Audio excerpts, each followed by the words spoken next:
Guest host Ed Correia is here to talk about strategies for weathering the coming economic storm, as well as news from Lenovo, HP, and Spanning. Plus, C-Level Operations CEO Rex Frank stops by to share insight into developing your company's next-generation leaders. It's ChannelPro Weekly, episode 140. More percents, more pie. Hello and welcome to ChannelPro Weekly, episode 140. My name is Matt Whitlock, technology editor, online director, and the captain of this particular ship that is setting sail today. Our crew, you, the VARs, the MSPs, the IT integrators, the ones who hopefully are healthy, not with certain viruses, and but probably trying to figure out how the hell to stay alive during these crazy times. You are in the right place. Please meet our first mate and janitor, who has been on this ship a long time. He recently moved his bunk up from the lower decks, one level. Executive editor Rich Freeman. And as far as I know, Matt, I am still alive in these crazy times. I'm sort of socially distanced and working from home. So it's good actually to confirm with other people I am, in fact, still here. Yes, it is nice to be living. It was a lot of analogies going on there. I was kind of more talking about with our businesses living in these crazy times. But it is, if they're watching or listening, we should assume that they are also living. As if they're not alive, then this is like a whole crazy Walking Dead scenario, and everything has changed, right? Also joining us today, another person who is living, and we're so happy to have him back. He's been on with us before. President and CEO of Saga. Well, I'm going to have Ed say that. Yeah, Sagacent. Sagacent Technologies. I knew what that was. Ed Correia, welcome. Hi there. Happy to be back. Great to have you back. Sorry, I forgot how to pronounce the business name. Everyone does. Never asked me to name a company. Yeah, I should have been able to figure that one out, but part of my fun is butchering the pronunciation of things just because I can. So welcome back. I'm so great to have you back here, and what a great show to have you on. Because as an MSP yourself, who you're in the trenches, you're exactly who we need to talk to learn about how you're surviving and how you're handling your customers, and we're going to get to all of that. But for those who don't know you, who may have missed that previous episode, why don't you tell us a little about you and who you are and what you do? I'm a 43-year veteran of this industry. I've been doing it a long time. I started my company, Sagacent Technologies, about 20 years ago. We're a small boutique managed service firm out in Silicon Valley. We have 10 full-time people and 2 part-time people. We are riding the rapids right now. Every day is a little bit different, and we're dealing with it. So 43 years in the industry. How long have you Punch been cards. running? That's where we started, punch cards. And now we're in the cloud. Yeah. We went from very physical to very virtual. And how long have you ran Sagacent Technology, the current company that you're in? 20 years. 20 years. Okay, yeah. So you've been around the block. You've weathered some storms in the past. That's for sure. Yes, I was actually in a team meeting on Teams with the crew, and I said, this is the 4th thing that's happened. We had the dot-com bust, we had the Great Recession. I decided I needed attention and had a stroke in 2009. But different things happen, and you learn things along the way. And things I had promised myself I was going to do this time, well, I remembered to do some of them. Other ones I didn't. But we're all learning. As long as we're alive, we're learning.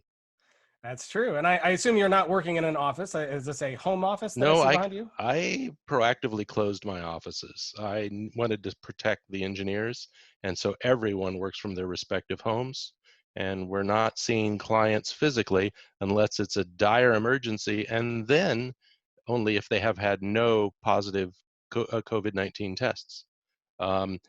Being a small company, if my folks get sick with this, it could be curtains. So got to think differently now.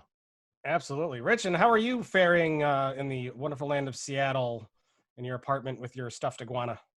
You know what? Just fine. Actually, I mean, I am one of the lucky ones, and not just because obviously I have not gotten ill and I'm employed and all the other things that I'm very very grateful for right now. But in reality, obviously, I spend a great portion of my year ordinarily on the road traveling. I'm not doing that, but when I'm not traveling ordinarily, I'm kind of in here working, so it's not all that different from my usual routine. I just, normally in the afternoon, I might take my laptop out someplace and hang out at a coffee shop or something like that. That I can't do, but it's not that different. So I'm faring quite well, I would say. So now, did you actually order the airline seat with the tray table so that way you can feel like you're still traveling? It is back ordered, but I'm sure it will be arriving shortly. Yeah, it's going to be a huge productivity booster for me because I don't know how to write anywhere else. And Ed, are you faring well working from home? Do you have a big closet of toilet paper behind you? Actually, yeah. My wife keeps the house pretty well stocked with stuff, and I went to the store for the first time in forever and saw that there wasn't toilet paper, and I ran back home. I go, "Oh my God, how are we doing?" And opened up a cupboard. Yes, she had it covered. So we're covered with toilet paper. Well, it's good to have the basics and the essentials down in Yes, these crazy yes. times. So for those wondering about me, I work from home every day. So and I don't travel anywhere near as much as Rich does. So things are pretty normal for me, other than the fact that my kids do not have school.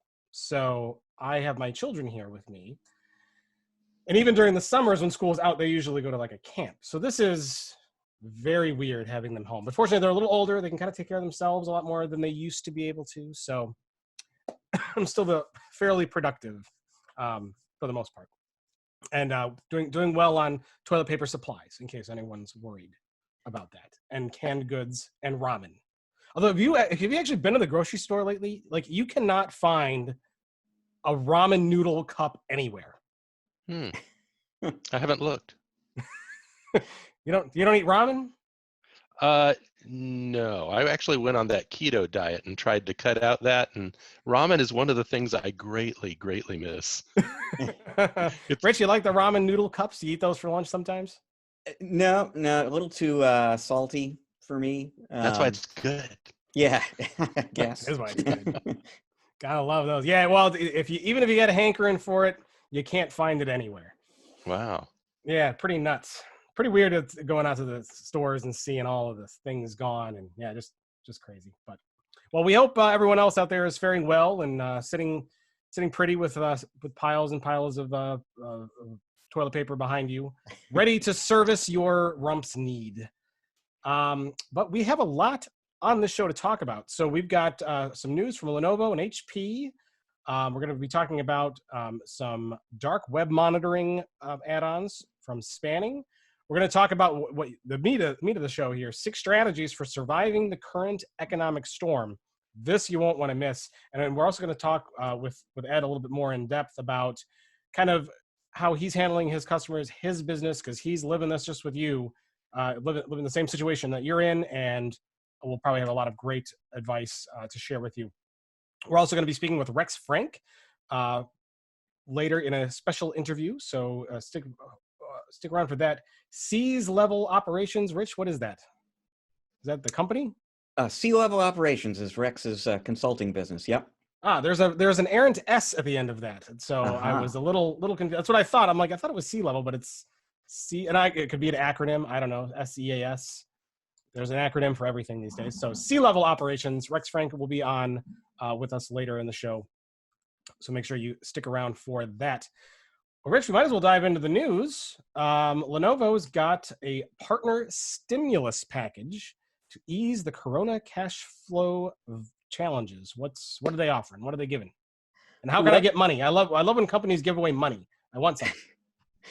Which is not exactly what's going on here, but it is sort of a continuation of the conversation that we began last week. Because on the previous episode of the show, we were talking about credit initiatives from Ingram Micro and D&H. It was about distributors before in this conversation, and now we're going to be talking about hardware makers, manufacturers. But essentially, all of this is of a piece, if you will. which is that obviously the economy has kind of ground to a halt, or it's certainly slowed down dramatically. There are a lot of businesses that are not making money, so they're not spending money. And when businesses aren't spending money, to some extent, that affects their IT spending as well, both in terms of products and services and so on. And so you're seeing some of these larger companies like the Ingrams and D&Hs and now Lenovo's of the world doing things to help their partners through this situation. And I mean, it's not, let's be realistic here, it's not altruism. These companies want business to continue flowing their way, and they know that they need partners to do that. And they know that the partners and the end users those partners support are dealing with some pretty serious cash flow issues right now. And so they're looking for ways to help. So Lenovo announced what they are calling a partner stimulus package this week. They did a number of things with that to help their partners with cash flow issues. One thing they changed, at least for the current quarter, and at the end of the quarter we'll see, they might kind of continue this, but at least for the current quarter, they have suspended their usual incentive plan in terms of what partners make in return for hitting sales targets and things like that. Normally that has been based on a growth target. It's kind of decided on a partner by partner basis. You get to the end of the quarter and they have to kind of calculate how you did against the target, and that determines how much money they send you. All that's kind of complicated. It's a little bit hard for the partner to forecast well in advance, and it takes time before the partner actually gets their money. And time counts these days in terms of when you get your money. So what they did is replace all that with a flat rate plan. It's just a very simple set of rates that everybody is operating by. It allows Lenovo to make the calculations very quickly. So instead of a partner waiting 90 days, perhaps, to get the money that they're owed at the end of a quarter, they're going to be able to get it in 30 days now. And that obviously is going to help with their cash flow. It's also going to help them predict. It'll be much, much easier as the quarter is going along to anticipate what you're going to get when that check arrives, because the whole system for calculating that is much simpler. Like a number of other companies, Lenovo has a financing option through DLL. They have added a 30-day extension basically to everybody's DLL credit terms right now. Most Lenovo partners apparently had 60-day terms. Those are now 90-day terms. That's going to help again, obviously, in preserving cash at a time when that's really important. And I'll point this out just because they made a point of it, and I can understand why. There could be some people out there concerned about this. They're changing the way the company level incentives work, but the salesperson specific incentive plan that they had in place remains in place. So if you are an individual who have been getting commissions from Lenovo, no changes to your deal there. And then I guess the last piece of this, so as this whole kind of work from home situation became such an urgent need for so many, Lenovo rolled out some product bundles that combine a ThinkCenter Nano PC with a monitor and support and potentially accessories. At some point within the next month, they are going to add a device as a service option for that. So there are still people out there who need to get set up for home office work. But again, cash is king right now. Cash is short. And so to enable people, to turn that into an operating expense instead of a capital expense, they're going to give that sort of subscription base as a service option coming soon. It's in the works now. They said they'll have that ready inside 30 days. So they're making, well, that's, now, one thing that I didn't hear here, is this a permanent change, or are they only making these adjustments to their financing terms and incentives on a temporary basis? So like when all of this is kind of behind us, are they going to go back to what it used to be, or what? They will go at some point. Yeah, they will go back to, or at least that's the plan now, is to go back to the way things used to be. So they have committed, obviously. So April 1st was the start of their fiscal year.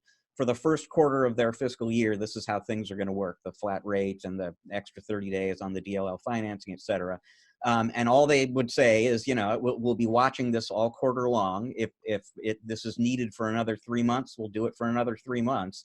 But the way that their North American channel chief put it to me is, I don't have the crystal ball to know if this is still going to be needed 3 months from now. So we'll just kind of have to figure that out as we go along. And so, Ed, how important are program changes like this to someone like you and your business at a time like this? Well, program changes are always, well, if they're positive, they're always accepted and gratefully accepted. Um, some of these programs, though, they're skewed towards the higher performers. You know, they're gold and they're platinum partners. Um, I don't know enough of the details in this. And so actually, when I read this on Channel Pro Network, I sent it over to my inside sales guy who does all our ordering and says, get to the bottom of this, find out what's going on. What do we have to do? Because we need to know about these programs. Certainly customers, you know, cash is king. They don't want to spend. And if there are financing options out there, they're very interested in it. The opportunity with the nano computers, oh my God, doing them as a service. I wish that was available now because I need it now. So some of these things are awesome, and other ones we have to investigate and see. Yeah, good. So, what are you seeing a big explosion in customer demand for for things like that, like like financing options for or a device as a service for stuff like this? We have seen a steady increase in that over the years, but I'll tell you, the world changed when COVID-19 started, and people are doing things that they always said, oh, we'll do it later in the future sometime. Now they want everything now.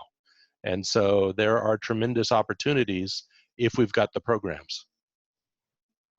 Yeah, excellent. All right, Rich, anything else to add on this?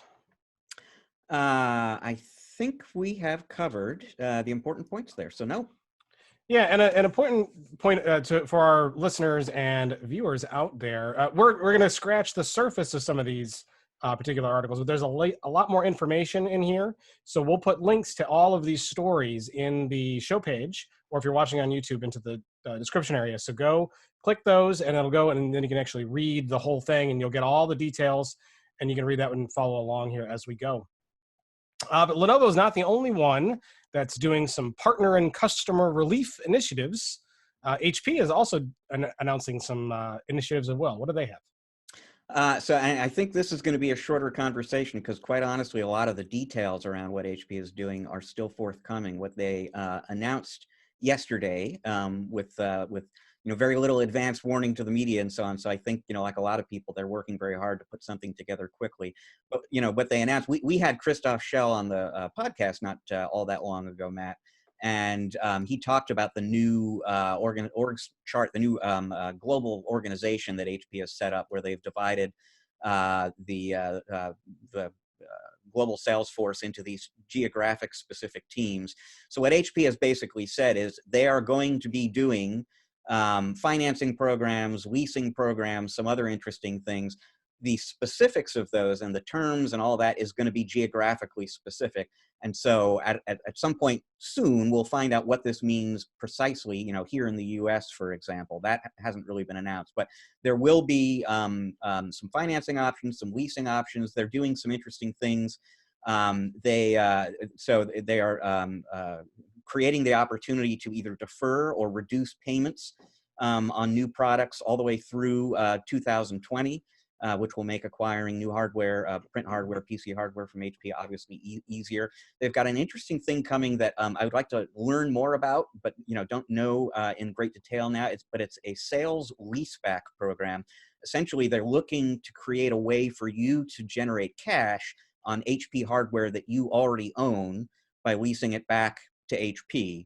Again, can't give you a lot of details on that, but a very creative sort of reverse mortgagey sort of plan that it sounds like they have in the works there that could be useful to some folks.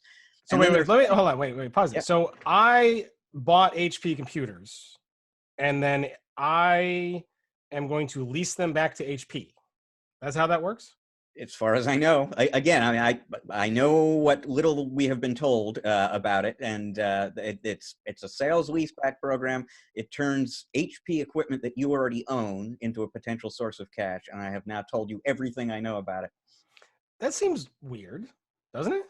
I'm really curious to hear how that works itself out. I'm going, well, what could be the advantage for the consumer, the owner of the equipment? Well, maybe they're going to include some kind of support function in it.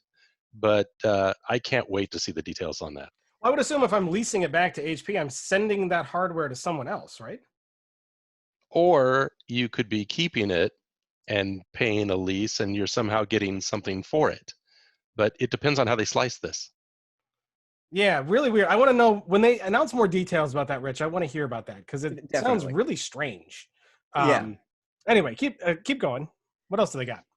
So they also have a PC rental program that they're going to be rolling out. So and so, you know, not a purchase, not a lease. If you just literally want to rent a PC from HP, you can do that for 12 months.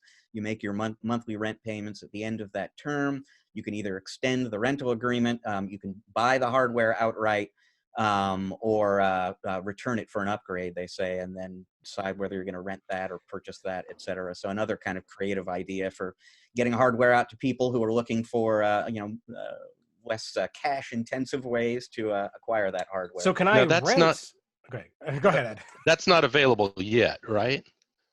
Uh, I think that's coming. I believe I believe everything we're talking about here, in Is fact, coming. is coming. And you know, Because right now with the COVID-19, with companies desperate to send their employees home, they would jump all over that right now. Oh, I don't have to buy it. I'll rent it, and if it does work out, then we'll pay for it. right. So it's very smart. They got to Oh get yeah, it anything done. that's PC as a service right now or rental is gonna be a big deal. Yes. Assuming now there's a question there is what does the supply chains for PC hardware look like? Yeah, You mean at the distributors? The distributed just in the supply chain Well, in general, right? I it's mean, it's tough. I mean, we are seeing great availability on premium, high-priced product, but the stuff that the typical SMB would want is really hard to find. And we used to issue quotes, and they'd only be good for a few days because of the variability in our industry. We left that verbiage, but we lined it out on the quotes, and we said this quote is good for a few hours. yeah. Approve it quickly, because the stock is just disappearing. so now can I also rent PCs from HP, then lease them back to them, only to rent them again to lease them back again? You Or missed is your that call on crossing the Wall streams Street. in ways that would explode the entire universe? Yes, don't cross the streams. Bad, very bad. So, Rich, I also see they have some flat rate incentive programs coming. How about that? It's like literally as I was wrapping up the Lenovo story we just talked about with the flat rate incentive plan for partners, this press release from HP shows up, and they're doing the exact same thing. Again, forthcoming, but and I don't know how long that lasts, but they are switching from whatever kind of incentive structure they're using right now, because I don't have the details on that. They're going just like Lenovo to a flat rate kind of arrangement that's going to provide more predictability for partners. And I assume payouts faster as well. I would Exactly. Yeah. Yeah. Okay. Cool. Yeah. Ed, what do you think? You gonna rent some PCs? If it were available today, we'd be offering it today. Okay, so that's a good program. What else? On all these programs, one of the big problems is that I see most IT providers not making their client base aware of the opportunity. So once the T's and C's are determined on these things, IT companies have to let their customers know, we can do this for you, we can do that for you, here's another program we could do for you, because customers are hungry for these kind of opportunities. So just us ourselves being aware of it and not letting clients know that it's out there is kind of a waste. Yeah. And I'll say, just following on to that, and we're going to talk a little later in the show about what you're doing at your company to support your customers right now. But we have a series of profiles we're running on the ChannelPro website about that kind of thing right now, and we've done enough of them at this point that certain themes are starting to show up. And one of the things that a lot of these people talk about is the importance of communicating regularly with customers right now. And it's almost like you can't do it too much. You can't be there can't be too much contact. And that is a perfect example of what you're talking about there is, as some new opportunity that might be helpful to a customer comes up, you gotta let them know about it as soon as you know about it, so that they can decide if they're going to take advantage of it or not. Yep. Yeah. Now, Rich, we also talked about just last week about this SureClick Pro system. I see a note in here that they're making that free of charge for a while. What's all that about? Yeah, this was something that, and in fact, I'm guessing we talked about it briefly on the show before because they announced that a week ago. So SureClick Pro is this really interesting security technology HP has. They acquired a company called Bromium last year at some point, and what Bromium's security product does, every time you click a link in an email or on a web page or something like that, and set off some kind of process.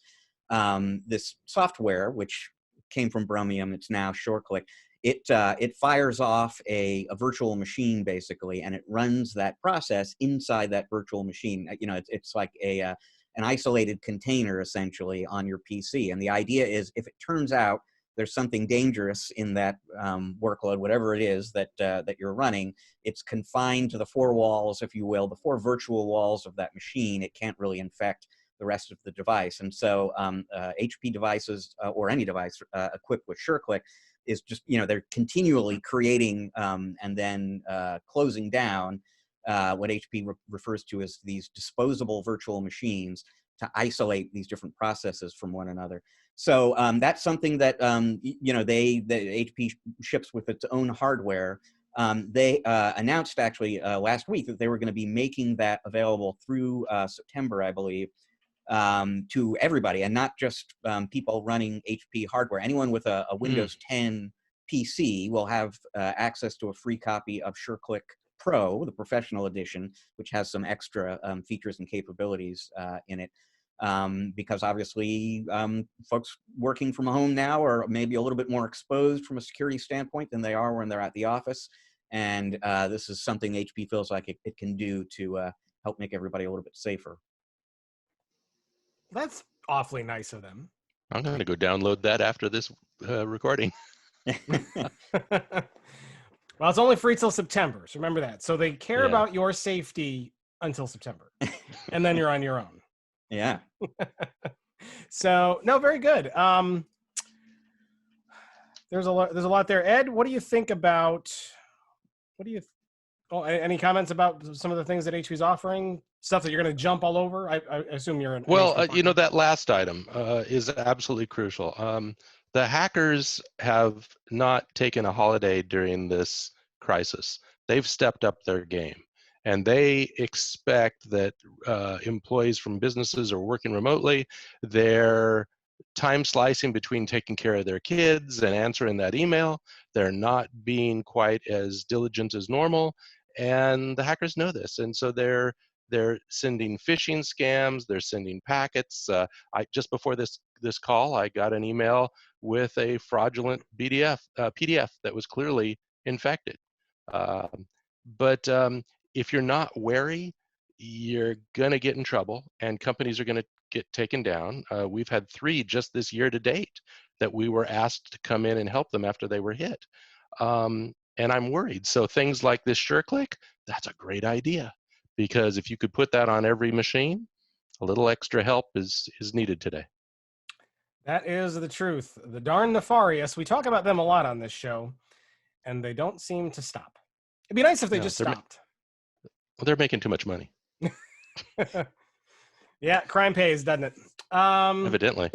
Speaking of paying, Lenovo is changing up some partner programs for the data center.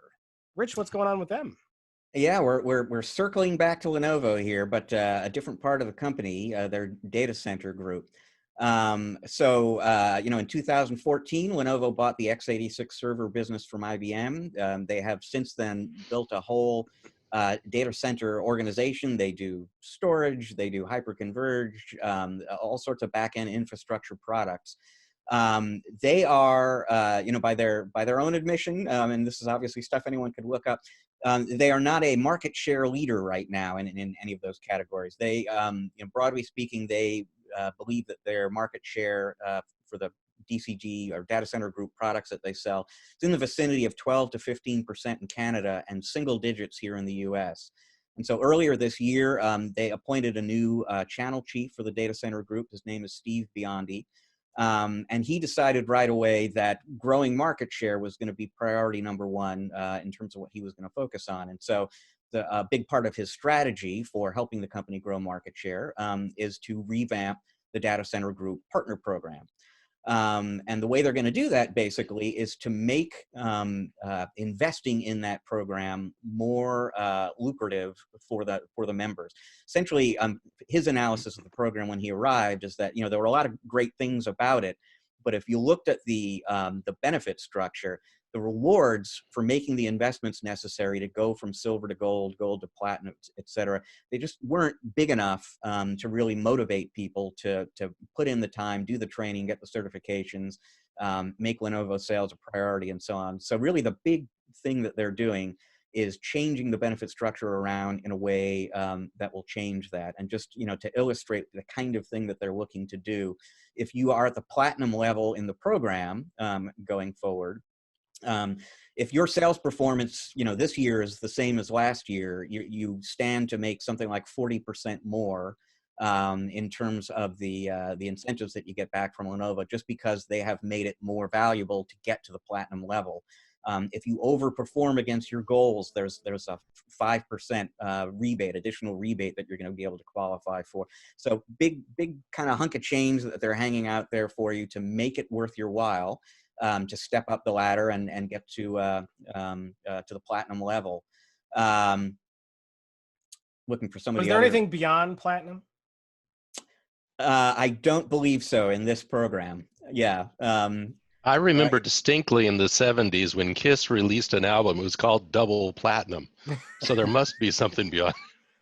Yeah. How do you go up to 11 in data center? Exactly. Yeah. In data center sales. I always like to talk about the various levels that companies make. So they went with fine metals in their particular program, but it seems like there should be something beyond platinum. Well, there is, and this is always my favorite example, is Dell. In the Dell program, at the top levels in that program, if I remember right, are titanium, and then at the very, very tip of the pyramid is titanium black. Ooh, like black titanium. Yeah. Now, could you just take regular titanium and just paint it black and make it black to titanium, or is that like a super secret special metal for that? I'm guessing they have their own, special formula for that. So, Ed, are you a platinum in this program, or are you a gold? No, we're gold. We're small, but hey, I love it when manufacturers sweeten the pot and make it almost stupid if we don't try to get to the higher tiers. Yeah. So now is the gold and silver tiers better now, Rich, than they were, or is it like you get nothing until you get to platinum and then you get all kinds of stuff? No, I mean at each step in that progression now, from authorized, which is just the entry level, from authorized to silver, silver to gold, gold to platinum, you're going to be getting more essentially. And one other thing that's sort of worth noting here, if you were at the silver level previously or authorized level and had an account rep relationship of some kind inside Lenovo, they're actually phasing that out. They're really going to be driving the authorized and silver partners to distribution because they really feel like distribution in a lot of ways does that better than they do it, but it also frees up internal resources. So they are planning to increase their technical inside sales resources at the company by 30%. They're also planning to take the account rep resources that are freed up by the fact that authorized and silver now work exclusively through distribution and apply that extra time and bandwidth, et cetera, to the golds and platinums. So, Ed, you should theoretically be getting some more support, some more attention, some more kind of talk time with Lenovo employees as a result of that policy change. Sounds like a Geico commercial. I want more. Yes, Ed, you can earn 15% or more by switching to Lenovo. Switching to Lenovo, yes. I can see it now. There'll be a little, they can't use the salamander. They'll have to come up with some other little green lizard. There's a bunch of them out there. Yeah, it's a lot more percents. Rich, anything else in here that we got to talk about? I think we're good. I think we're good on this one. And, in fact, I'm actually curious, Ed, if you've heard anything about any of this, because one of the things they told me, so again, April 1st, start of their fiscal year, this all officially went into place on April 1st, but they've been talking to partners about it apparently for the last week or 10 days. So theoretically, anyone listening right now who's in the Lenovo Data Center Group Partner Program has already kind of gotten a word on how things are going to be different going forward. Fantastic. All right. Well, if you're doing data center with Lenovo, you're going to make more. And if you're not, they got more percents in their platinum-y levels. So go check those out and learn how you can get more of the pie, as they say. Because everybody likes pie. Do you like pie? Apple. Oh, boys. Oh, too much. Ed's a pie fan. Rich, Absolutely. you're not a pie person, are you? Oh, I'm absolutely a pie person. Are you kidding? I love pie. You're all about pie. Now, is it fruit pies or cream pies?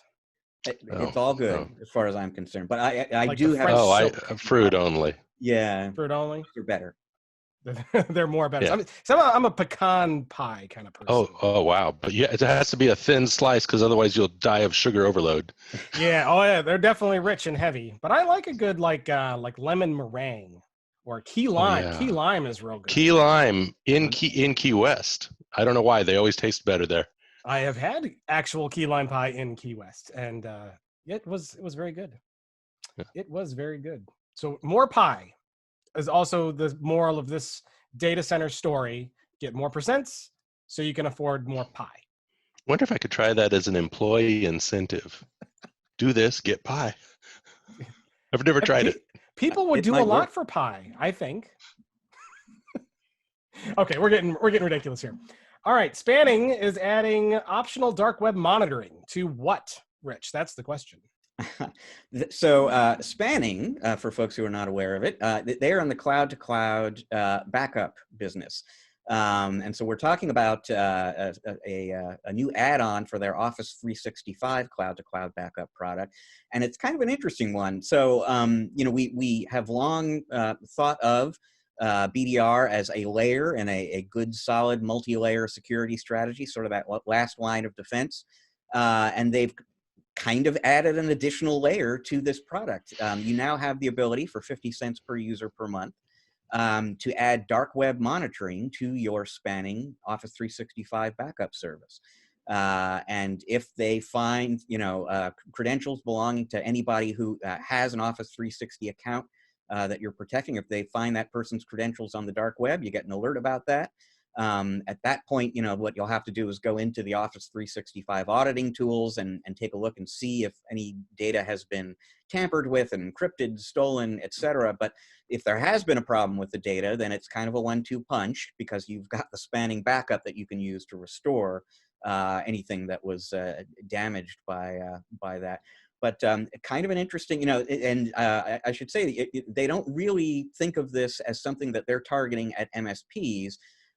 They believe this is going to be most interesting to medium-sized businesses with IT departments, where they're looking for, more security kinds of protections and tools that are going to be very easy for their overstretched IT people to use. And so they see this from a partner standpoint as an opportunity for VARs, for resellers, selling into those medium-sized businesses to add a little value to that Spanning account and generate a little recurring revenue for people who may not have a recurring revenue heavy kind of business model right now. One last thing to note about this. So Spanning has been since late 2018 owned by Kaseya. Kaseya also owns ID Agent. ID Agent is sort of the best known name in dark web monitoring right now. There is ID Agent technology involved in this new Spanning add-on. They took some ID Agent technology, they added some new code of their own and integrated it into the Spanning solution. But for anyone who is wondering, they're not just sort of taking ID Agent and handing it over to Spanning users for 50 cents per user per month. It's really a small, from an ID Agent standpoint, it's a subset of what that product does. It's really not a substitute for it. Which is kind of important to emphasize for anyone who's going to be wondering, well, why am I buying ID Agent separately? You're getting a whole lot more functionality for that product than you would be with this. So if you already use ID Agent, you wouldn't have any interest in this?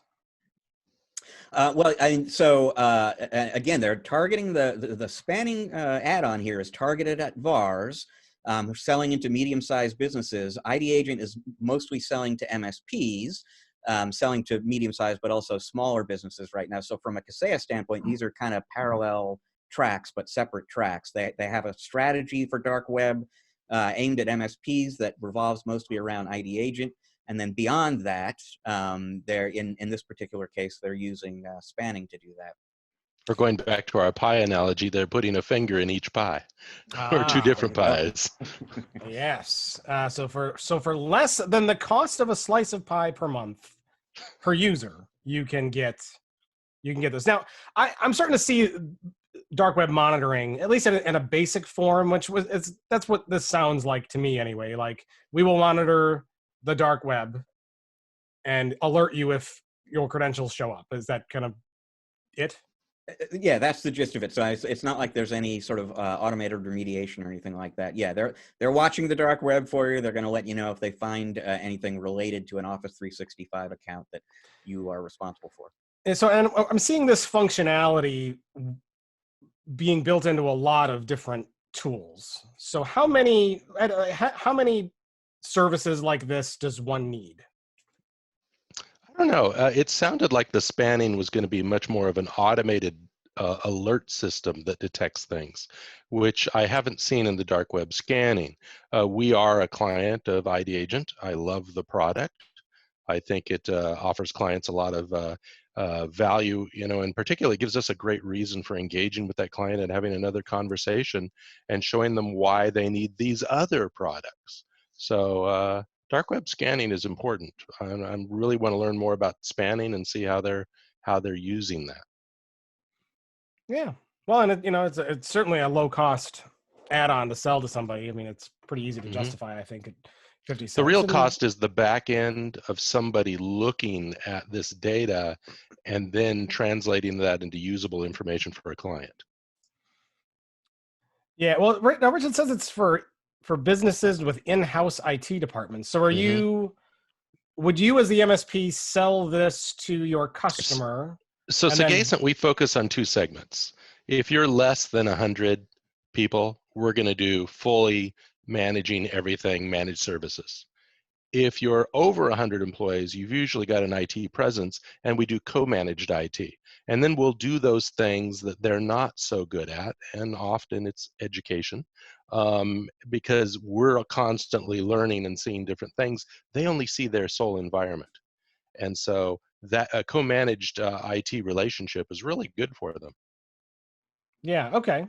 But if you sell this particular solution to a mid-sized business who has their in-house IT, they're getting the alerts, right? And they're dealing with it? Maybe okay. not. Maybe It not. depends on the talent of the individuals in-house. I've got some clients where those guys walk on water. They're amazing. Other ones, not so much. And they need us to do more.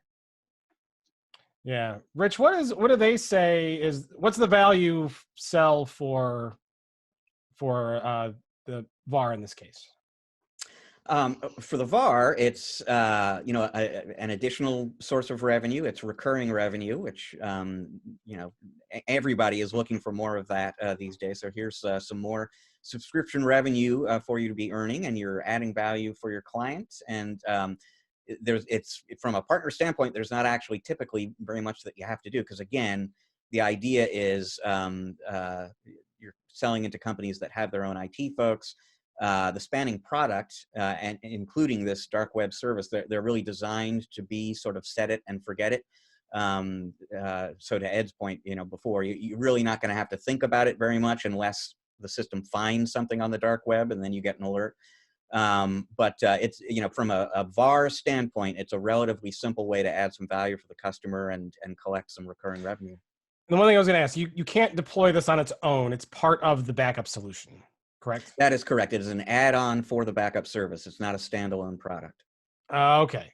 So the Pi is the backup software. This is the little drop of Cool Whip on top to make it much more attractive. Differentiator. the differentiator. Yeah. Yes. Yeah. Okay. Okay. So that's where the value sell is in here, is that you're also deploying a backup solution that you make more on. You're just adding a little bit more to that. Yeah, absolutely. And who doesn't like that? We might get into a debate about whether it's Cool Whip or actual whipped cream or ice cream or something like that, but it's a little something extra on the pie. I think that's a 5 questions question for Mr. Ed that we're going to talk about here. That's a good one. But that'll be later on. Let's go ahead and move on. I know everybody wants to talk about this now, and it's super important. We are all dealing with the aftermath from the COVID-19 situation, and it's wreaking one of the two havoc on businesses in general, where a lot of businesses are being forced to try and get people working remotely as much as possible. Some who have to shut down. So, and it's certainly affecting MSPs and VARs as well. So we have a piece up 6 strategies for surviving the coming economic storm. Lots here to dive into, Rich. Where do you want to start? Well, I'll set up the story just a little bit so folks understand what we're talking about here. So these 6 strategies for getting through the coming economic storm, they were brought to us courtesy of Manuel Palachuk, who is a consultant to MSPs right now. But back in the 2008-2009 timeframe, back during the Great Recession, he and his brother Carl were MSPs. They were running a managed services business. So he's been through this before. He kind of knows what to expect, and he has experiences and some very specific tips that he offers in terms of what every MSP out there needs to be thinking about right now. And so that's where this story comes from. I very much encourage people to work their way through it and kind of look at some of the different stuff that Manny talks about. But we can kind of get into just a few examples of the sort of thing that he advises people to do, again, based on his experience a decade ago. So, we talked before, in any time you're in a slow economy, cash is king, and you're looking anything you can do to conserve and preserve cash. And, what that means is keeping inventory to a minimum. You don't want to have cash tied up in inventory. So if you've got hardware on the shelves, get it off the shelves as quickly as you can do that. If you are a service provider and you don't have hardware inventory, then, Manny says the thing to think about is your ticket queue, because that essentially is your inventory. It's everything you've got in the queue is a potential source of revenue. It's something you're either going to bill for individually, or it's something that's part of your managed services package. But you want to kind of accelerate the ticket queue here and keep that work in progress stacked to a minimum there, because again, that there's a direct relationship between doing that and generating cash for the business. You need to be, for the same exact reason Manny says, really, really focused on your accounts receivable right now. In normal times, he says you might be looking at trying to limit your outstanding revenue at any given time to like 5% of total gross revenue. And he said, you got to get that down to 2.5% right now. You really just can't have outstanding debt, money that's owed to you from your customers right now. And if that means you've got to, apply fees and charges, or even if it means in some cases, you've got to give them discounts so that they will pay earlier. Do what you got to do, but you really do have to kind of cut that outstanding accounts receivable number down, to 2.5% if you can do it at all. Now, there are going to be different schools of thought, different kinds of thinking about this. Manny is someone who really sort of believes that in a bad economy, borrowing in general is a dangerous thing to do. Borrowing entails risk. Risk is how businesses get hurt. So he discourages people from borrowing. And obviously, we've been talking about, like the Ingram Micros of the world see it actually very differently, that you can use their financing offers to make your cash go further. But in Manny's case, 10 years ago during the Great Recession, they went so far in terms of avoiding borrowing to do something kind of interesting, just to spare themselves from eating into their line of credit even. So typically the way it worked for them is, at the first of the month, they sent invoices to customers and they sent paychecks to their employees. And until the customers paid them, they had to eat into their line of credit, borrow essentially money to make payroll. And it occurred to them one day that there was a very simple solution to this problem, which was change the paydays. You know, instead we've been paying people on the 1st and the 15th of the month forever. Why don't we just make that the 10th and the 25th? And now when we make that payment on the 10th, we're using it with cash that we've collected from our customers instead of credit dollars. So there are more tips like that in the story, and I would very much encourage people to kind of take a look at it and see what might be applicable to them. And I'll just close by saying the last piece of advice that Manny offers is one that I wholeheartedly endorse. And you know, Ed, you've already kind of alluded to this when you were talking about the opportunities out there from customers who have dramatically accelerated their move into the cloud. We don't know how deep this recession is going to be. We don't know how long it's going to last. We do know it will end. They always end, and then there will be a rebound. And from Manny's perspective, the companies that are going to do best when that rebound happens are going to be the ones who are thinking ahead to that, thinking about that now. So part of what you're doing now, in addition to readying yourself financially to get through this storm, is thinking ahead to what you're going to do when conditions start to turn around, so that you are ready to go and you're not playing catch up to peers who were better prepared. Yeah, he also says something that I take to heart and try to do every single day, which is make plans to take over the world. That is, yeah, that is part of that recovery planning. Yes. There, you may not be in a position to take over the world today, but when that time comes, you want to be ready. And for if you were watching, you just saw me cut away to Pinky in the Brain, who is always planning on taking over the world. So I'm not surprised that Mr. Manuel Palachuk would advise such a thing, because he reminds me a lot like the Brain. Yeah, with a little bit of Pinky in there, but always plotting. Ed, are you plotting to take over the world? I'll be happy if I just take over Silicon Valley. So, Rich, there is so much in here to talk about. And what I really want to get is Ed's perspective and kind of what he's doing. Maybe he's already practicing some of these things, like taking a cash is king mentality, maybe borrowing, maybe not borrowing. Where do you want to start, Rich? There's so many different ways we could go.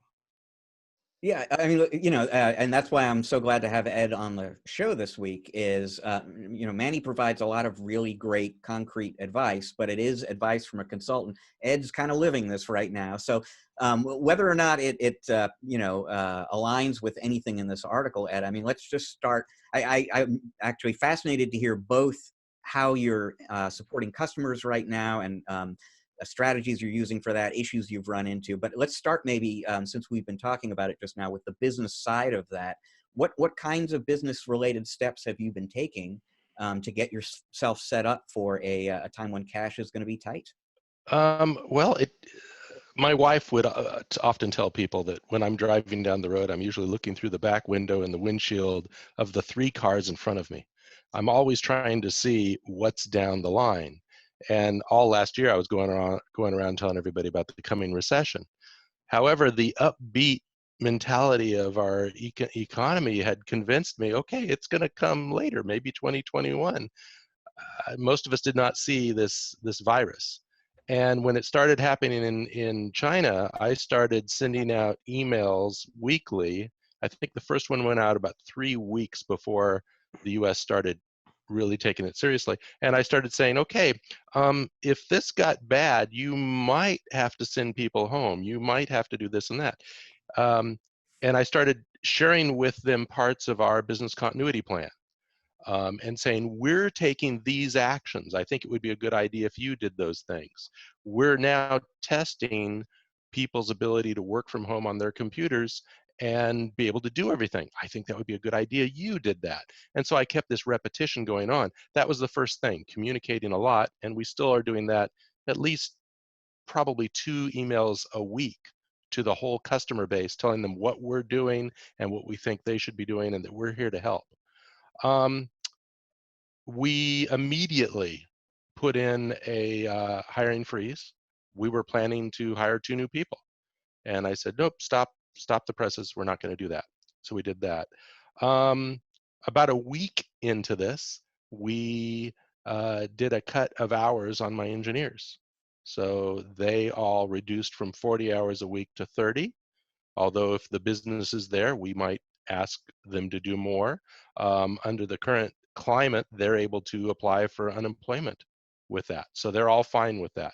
And that gives us a little bit more cash room to weather things that are coming down the line. I also immediately got in touch with my bank and said, remember that line of credit we talked about before? I think we should ink that and have it ready. I'm right now looking into, I've got the paperwork up here, the SBA loan. I'm looking into it. I don't want to use it, but I'm looking into it. The problem with saying that you don't want to borrow money is often one of two extremes. People either borrow money when they didn't really need it, or they didn't put things in place so that they could, and by the time they got around to realizing they needed it, those programs were closed to them. So we need to be thinking about it ahead of time. Also, you want to be looking at how much cash is in the business. If not $1 came into your business, how long could you stay afloat? It's critical to know that. And then going back to the AR situation that Manny recommended, I usually don't think in terms of the percentage of AR, but I think in terms of DSO, or the average days that it takes to collect on a sale. And for us, that's about 10, maybe 11 days. It's pretty quick. I want it shorter. But if you haven't been the kind of IT business owner who looks at these numbers, now is the time to really be looking at these numbers, because it could be fatal if you don't. And Did that, that you know, help it a was little bit, Rich? what was that? Did that help a little bit?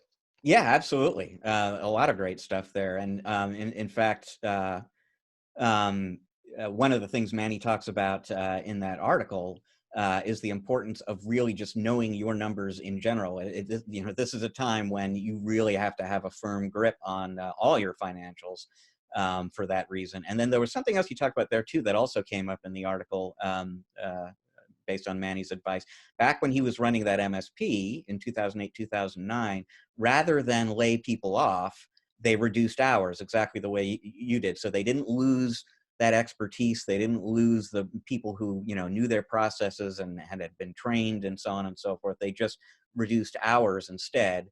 And they were able, you know, not everybody is in this position, but he and his brother were already paying their technicians hourly. And so that kind of, it made it easier to reduce hours. It also made it easier to shift hours around. If there was somebody who had, you know, 3 kids versus somebody who was living with his mom, you know, they could kind of take care of people in different ways. But and on the communication front, you want to communicate with the employees.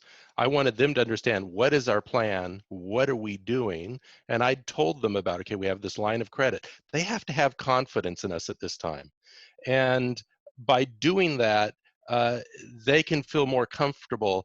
I can focus on the client. I don't need to worry about my livelihood because Ed's got my back.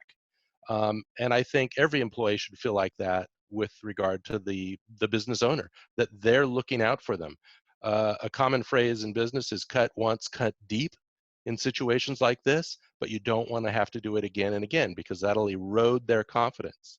So I was very upfront, explained to them what we were doing, and I actually got a couple of thank yous. Thank you for cutting my hours. But they were going, thank you for protecting the business. And one of my engineers who's been with me for 14 years, he said, yep, in that time I've been with Ed, he says, we've seen this come and go a couple times. And Ed always tries to cut costs and maintain it so he doesn't have to lay off anybody.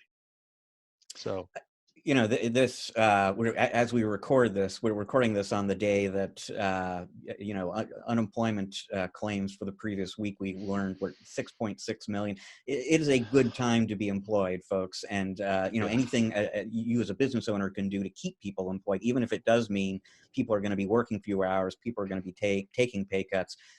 It's actually a good thing for anyone involved. It doesn't surprise me in the slightest, Ed, that people were thanking you for that, because they're you know, they're counting on you to keep Sagacent afloat, and they understand that, there are difficult things you've got to do that. So I applaud those people, and I'm sure that attitude is more widespread out there than some people might ordinarily think. So let's turn maybe to the customer side of this equation a little bit. So you're in California.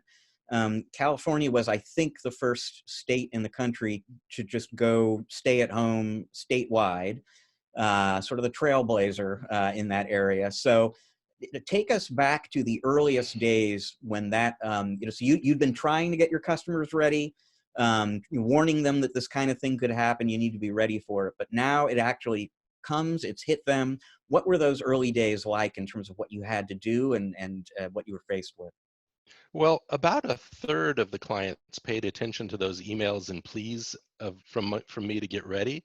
And so those, when actually it started before California did the stay at home, the 7 Bay Area counties did it a little bit ahead. And so we, having some friends in government places, we'd heard that it was coming down. So we really amped it up, communication with the clients about this, and we got them serious. But the frustrating part was the day it happened, within minutes, you must shelter in place. The other 2/3 of the clients all said, oh, well, you need to do that for us right now. And that's what we were trying to avoid. So yeah, we got a tsunami of tickets, and we stuck with it and took care of them. But since we'd always been trying to get people ready proactively for that, it was more of a matter of just taking care of those employees who hadn't been set up already. So that was all doable. But as far as the communication to clients, clients are hungry for help, and it isn't all technology focused.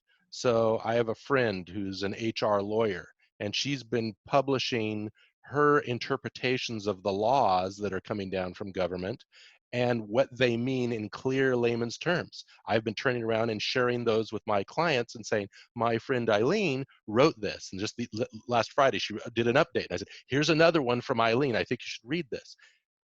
Your customers will greatly appreciate it, that you're not always there to promote yourself or sell a product. You need to be looking out for them, again, the same way we do for our employees. And we had one client, because we passed a rule that, so even though with the shelter in place rule, we are exempt. And I keep going on calls and hearing people saying, oh, we're exempt, so we're still going out and doing it. I think that is stupid in our industry. Our most valuable resources are people. We need to protect our people. So all of our people are working remotely, and we are not going out to customer sites unless it is an emergency or the sky has fallen. And then if there's had been any infection, we will not go out. And we have a financial firm up in San Francisco, and they wanted us to come and do XYZ, but they had previously told us that one of their guys had tested positive. And I said, okay, we're going to work through you on the phone and tell you how to connect this stuff. And then once you're on the internet, we'll take it from there. But I'm not sending one of my engineers. I can't afford for one of my guys at this time to be unavailable for 2 weeks or more. So while there was some him and han on the part of the customer, he's going, yeah, you're right, Ed. I should have done that here before. So FYI.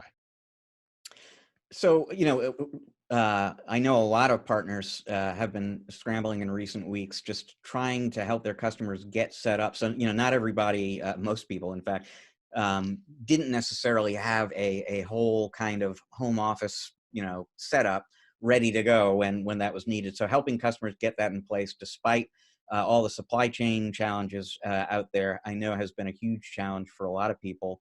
I'm kind of curious because this came up before in the SureClick conversation.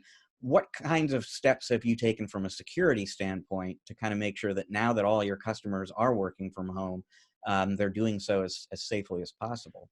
Well, we didn't have to do a lot extra, because I often say Sagacent's reason for being, or our why, is, yeah, we do all the normal IT stuff that a normal IT company would say they do, but we do it for different reasons. We do it for security, business continuity, and compliance. And if you want those things to happen, you have to do IT in different ways.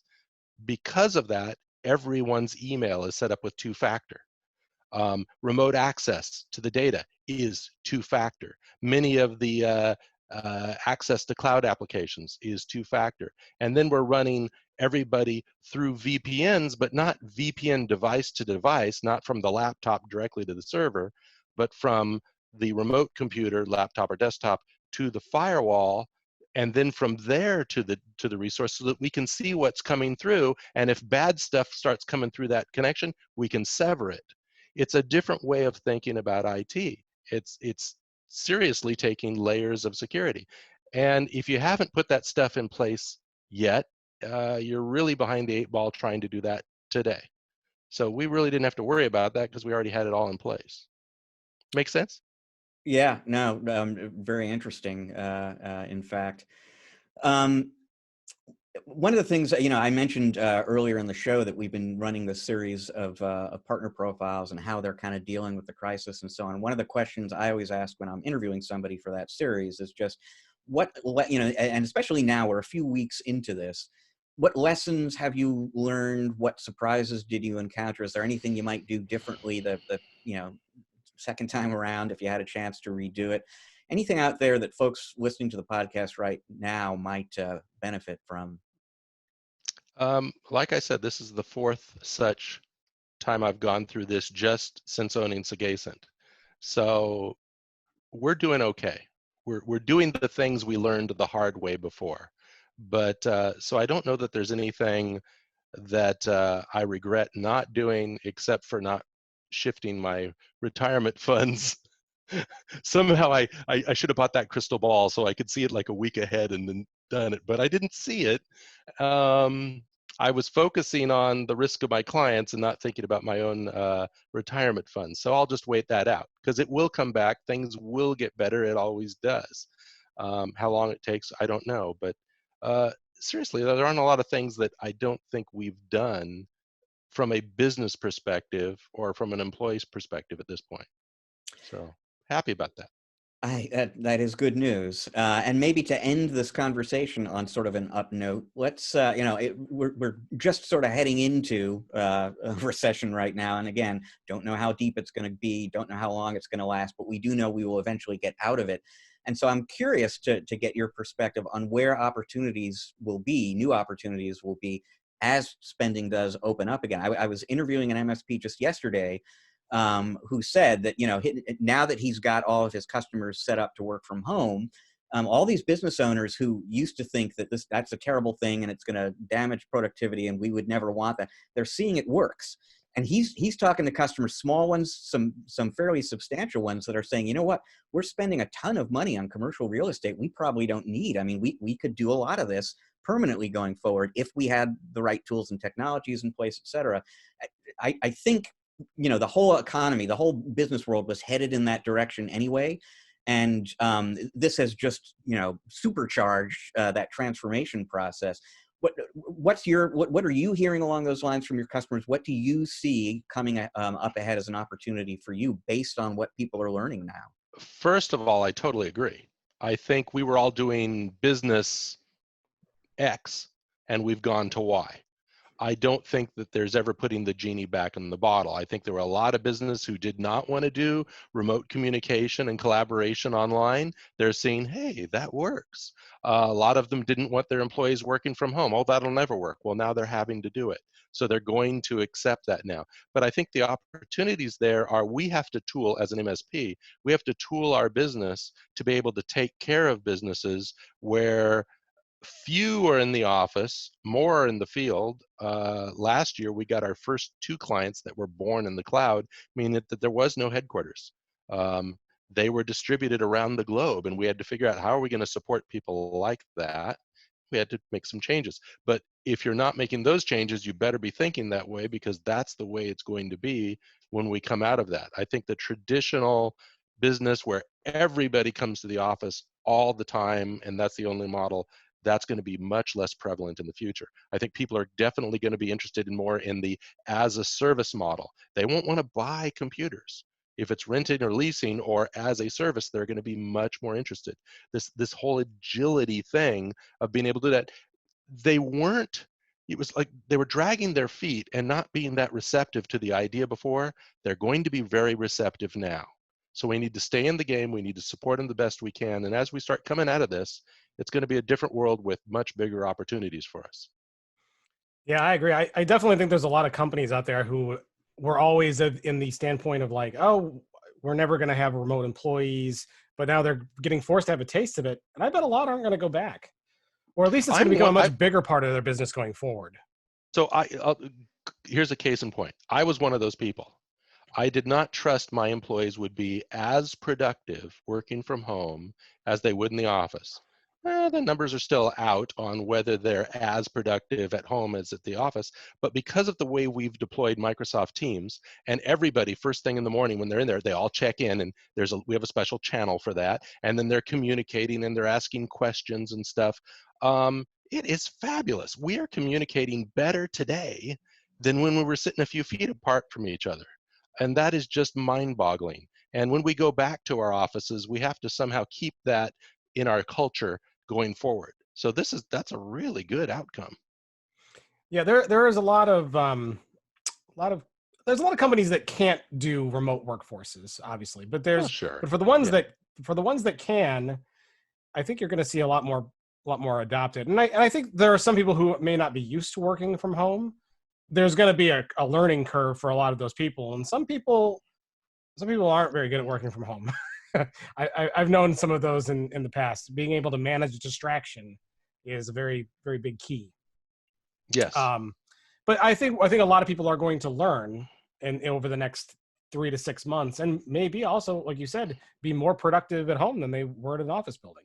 And that's one of those things that's not necessarily directly technology, but customers are hungry for it.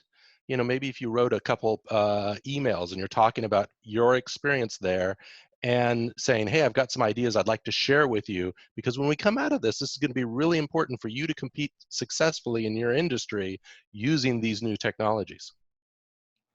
And how is that going to affect MSPs and VARs who in the future, a lot of their customers are going to have employees that just work out of their homes? How does that change things for you? Well, for me, the two big things are, one, their productivity. How do you maintain it? Well, there's a whole challenge there. Number two, and it's almost the bigger one, is the culture. How do you maintain that really strong connection with them? Well, we've started off with our current office staff all working remotely, so we had a common culture, and now we're continuing that remotely.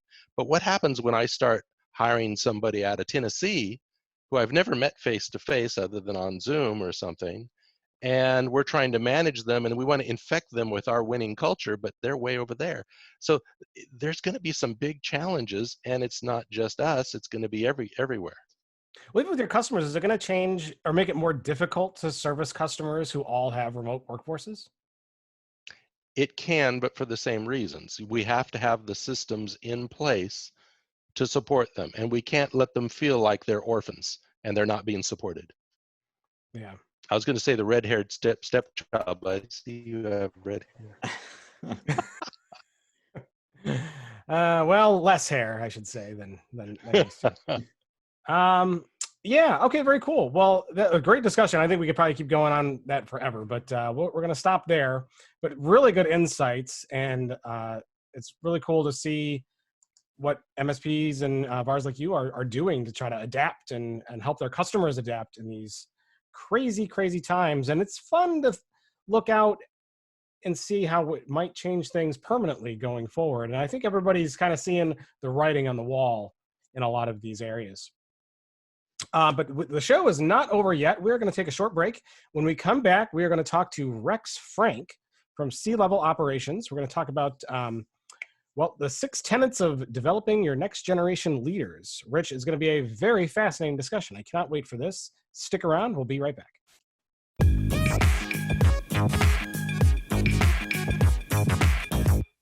All right, we are back here with part 2 of ChannelPro Weekly. We got a great interview lined up for you today. It's something that we haven't talked a whole lot about on the show, but we do talk a lot about hiring and making sure we have great people. And part of that is developing, the leaders of tomorrow, if you will. So here to have a discussion about that and an article that he contributed to ChannelPro is Rex Frank. He's the founder of C-Level Operations and also the CEO. Welcome. Hey, thanks for having me on. Great to have you here. So for those who may not be familiar with you and C-Level Operations, why don't you give us a little bit about you and your background and how you got started? And I know you said earlier you've been in business, you got started kind of in the 80s, so I'm sure you have a very storied history to tell us. Yeah, 1988, back when we were using 286s as servers. It kind of goes back that far. I got hired as a tech. You got to press the turbo button on those, though. Yeah, the turbo button is a big deal. We anyway got promoted into that service manager role in the early 90s and was involved in an early service executives peer group and True Profits group, and I learned a lot about holding myself accountable. Kind of really, that peer group helped me raise the bar of what the standard of what a real leader of a service department was supposed to do, and did pretty well at that company, Alvaca Networks down in Southern California. In 2009, I moved up to the Seattle area, took a job at a 50-person company as a VP of Managed Services and built a Managed Services practice in that company. Did it again through 2010 at another MSP. And the way C-Level got started, in 2010, I was actually looking for another MSP to build up. And I was interviewing with different owners around the Seattle area. And they kept telling me, I know you from the industry. I'd really like to work with you, but I already have a service manager. Can I contract with you to coach the manager we already have? And I only had to hear that a few times before, suddenly I said, yes. And, that was history, December of 2010. And gosh, 10 years later, we've worked with about 400 companies, and we've got 15 people employed at C-Level coaching MSPs and IT solution providers now. And I sure have learned a lot in that 10 years, a lot more than I thought I was going to learn. So you spent a lot of time kind of in the article here talking about how you were how do I put this? Someone helped you kind of become a leader, right? So now you're kind of doing the same thing for others and helping others, learn leadership skills early on, so that way they can grow over time. So when would you say the best time to start building leaders is? Oh my gosh, what happens? I love that axiom. When's the best time to plant a tree? Right, 20 years ago. When's the second best time? Today. And I think that applies to when to start building leaders as well. You have to start now for the leaders you're going to need 3 years from now. As your company grows, there's this concept called the Rule of 7, where no manager should have more than 7 direct reports. And we found you could kind of push that to 10 or 11, but by the time you get to 10 or 11 direct reports, you just don't have time to do your one-on-ones with them and manage their goals, and you're just not being effective anymore.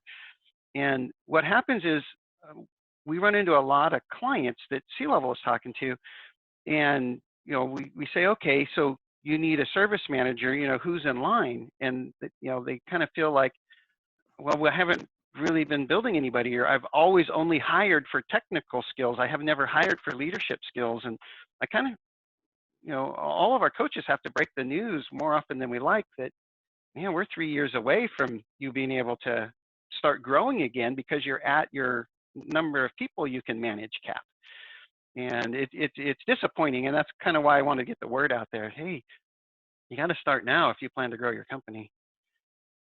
So I should point out for listeners and viewers right now, we are talking here because Rex wrote a column for us. So in every issue of our monthly magazine at ChannelPro, we have a column called ChannelWise, where consultants and experts like Rex contribute some of their thoughts. And so we ran a piece in a very recent issue about this topic here. It's called 6 Tenets for Developing Your Next Generation of Leaders. And I invited Rex on the show because we only devote 1 page to that column in each issue. And there was such great stuff in that column. It really felt like, spending some more time diving into it would be great.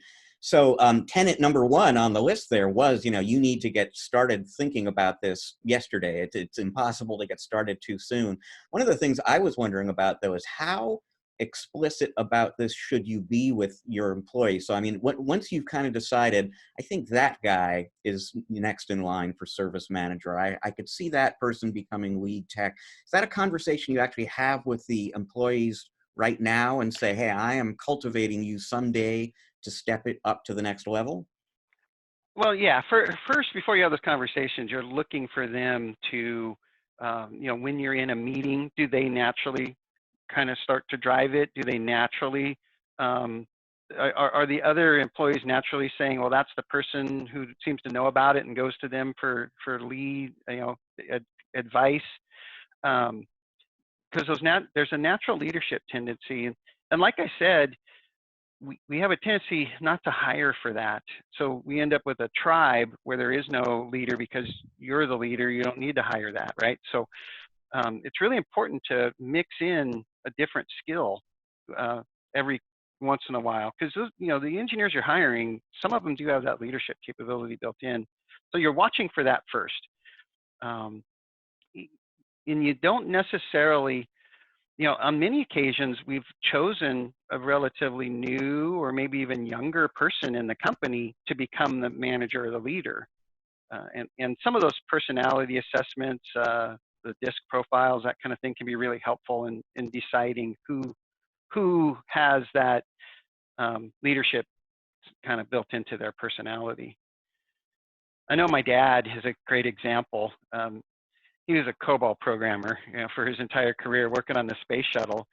And not too long after I was born in the early 70s, they put him in a management role, and he hated it. He only did it for a very short time. And his quote that he told me was, "There's no way I want to be responsible for these people I work with," right? And he just knew, I do not want to be in a leadership role. And you just got to take that to heart. Yeah, it's a great point, and it's actually a terrific topic for another day. But that whole issue of rewarding people who are valuable employees, they want to advance a career, but they don't. The natural thing to do is to promote somebody into a management role, and some people don't want it. Some people aren't good at it. How else do you compensate them or help them advance their career? Yeah, because if you start talking to them like, I want to make you the leader, and you promote them into that role, you got to be very careful of the Peter principle, right? People are promoted to their point of incompetence, and then they're fired for their lack of competence, right? Where it's very hard to move a tech into a leadership role, realize that that's just not for them, and get them to move back. That's a very tough conversation to have. Yeah, yeah. Well, another one of the guidelines in the column that you talk about is the importance of, as you put it, letting go of the seat. And I'll let you explain the metaphor there. But I mean, essentially giving people a chance, to lead, to get some experience with that, even before they've officially stepped into that role, and sort of letting them potentially fail. It's got to be a very difficult thing to do for any business owner. I'm speaking as a control freak myself. So, talk a little bit about, what you mean by letting go of the seat, and maybe give an example or two of something you can do that would bring that to life. Well, letting go of the seat has to be happening throughout your entire organization, right? You got an owner who's going to let go of the seat with somebody to try to be a manager. You've got that person who, is a lead tech trying to let go of the seat of a junior tech to go do a project for the first time, right? You're letting go of the seat the first time a help desk person takes their first help desk call, right? And you've got so much anxiety, but you have to do it. And I've seen some big problems get developed in companies as people become shy to let go of the seat. Because when you let go of that seat, it takes a lot of courage to do it. But when you do, they start to pedal that bike. They lean to the left, they lean to the right, and bam, they're on the ground crashing. And you knew it was going to happen, but you still let go of the seat. And that's the courage part. And it's interesting when you do it. The reason we're afraid to let go is because we think our clients are going to get upset that we didn't deliver the best service that we're capable of with them. And so there's this thing that I call the quality curve, where you've got your minimum quality level, and you've got somebody that's currently very capable of doing it, doing that task, whatever it is, and you do some training, right? You put the helmet on, you put the knee pads on, but you're going to let go of the seat, and you got somebody else doing it now, and the quality is likely going to go below your minimum quality level, right? And so you just see this curve down, and it goes below your minimum line, and when you're down there, you're going to just be like, oh my gosh, and you're going to be faced with this decision, and the decision is, do I take it back and do it myself, and bam, you're instantly right back to the top quality level? Or do you commit to the harder part, which is the teaching and coaching and just pulling the quality level up with that person delivering it until now you've got a second person able to perform at that quality level, right? And when you're at that bottom of that curve, you got that tough decision to make. And obviously the good decision is to keep teaching and coaching, right? But when you're there, you're going to get a phone call from your client. And that's the part that we're completely terrified of, right? That's the reason we don't want to let go of the seat. And the bad news is that some of those calls are going to, tell you how terrible you are, and you never should have done that. And that's not what they expected when they engaged with you. And that's the bad news. But the good news is that's only going to be about 20% of your call, your clients. Because what happens is you tell them the truth. You tell them, I let go of the seat. We have a person doing this that is relatively new to doing it. We're going to do everything we can. We got our other person engaged. They're going to pull this through for you. But we're sorry. We're also noticing it's below our minimum quality level, but we're going to get it fixed. And about 20% of your clients. Let me ask a question, if I may. Do you ever talk to the clients in advance? Like, if you know that you are about to assign one of your employees, you're trying to groom and learn new things and kind of take a leadership That's a good role. question. Do you ever tell them in advance, like, hey, this is what I'm going to do. This is who's going to work with you, so they know and there's no surprises? Well, I don't know that I would necessarily tell them in advance that I'm expecting this to go terrible, right? Because I'm at a point where I think it's going to go okay, but I'm also prepared if it's not. So, but what I was going to say is the bad news is 20% of your clients, when you have this difficult conversation, are going to stay in that, oh, you're still terrible mode, right? And, in my opinion, you move those to your C client list and maybe even rotate them out. But the good news is 80% of your clients are going to go like, oh my gosh, I've got the same problem in my business. I'm trying to get more people to be able to do more things. And they really get on a positive side and they say, what can I do to help, right? And once I realized that 80% of the time, the result of this crash is going to be fine, I learned to stop having the fear of let going the seat, and it's just important to be doing it over and over throughout your entire company. Now, you were talking there about the importance of teaching and coaching. So, even when you let go of that bicycle seat and let them pedal on their own for a while, you're present, you're attentive, you're kind of helping them learn. But one of the interesting guidelines in your article was teaching shouldn't just be from you as the business owner to the employees, that you can actually develop a next generation of leaders by creating a teaching culture, like what you call a one hand up, one hand down kind of culture across the company. Talk about that a little bit, and then just from a practical standpoint, how you can do that. I really learned a lot about that in the Boy Scouts. I'm a Scoutmaster, and we have this interesting scenario that goes on in the Scout program where we get a new batch of 11-year-olds every year, and we lose all the Scouts as they turn 18, right? Probably closer to 16 when they lose interest. But the thing is we have so there's 5 years of Scouts in there, and the 5-year Scouts are always teaching the 4-year Scouts, and the 4-year Scouts are always teaching the 3-year Scouts, and on down the line. And every 6 months, we hold an election in the troop where we elect a new senior patrol leader, or AKA a new CEO, right? So every 6 months, we're completely turning over the leadership of this troop. And I started realizing, oh my gosh, we should be doing this in our companies. I've never held an election in the company, but I realized that the troop goes with a complete turnover of staff every 6 years because of this one hand up and one hand down. Everybody has an expectation that they're teaching somebody, and everybody has an expectation that they're learning something from somebody. And when you can apply that in your company, and it's pretty simple. Just make it part of your daily routine as you're walking around. Hey, who did you learn something from today? Who did you teach something to today? And make that a regular discussion. You'll be amazed what starts to happen with the learning culture in your company. Now, speaking about discussions and a learning culture at the company, another tip that you provide in the article, the way you put it is leaders are readers. And you, as a business owner, as a leader of a ChannelPro business, have probably read books that influenced your thinking and have helped you be a better leader. You really encourage folks to, if not encourage, then maybe even require potential leaders to read some of those books. So talk a little bit about why that's helpful and important, and then also how you can maybe follow up on that reading and really kind of reinforce the lessons in those books.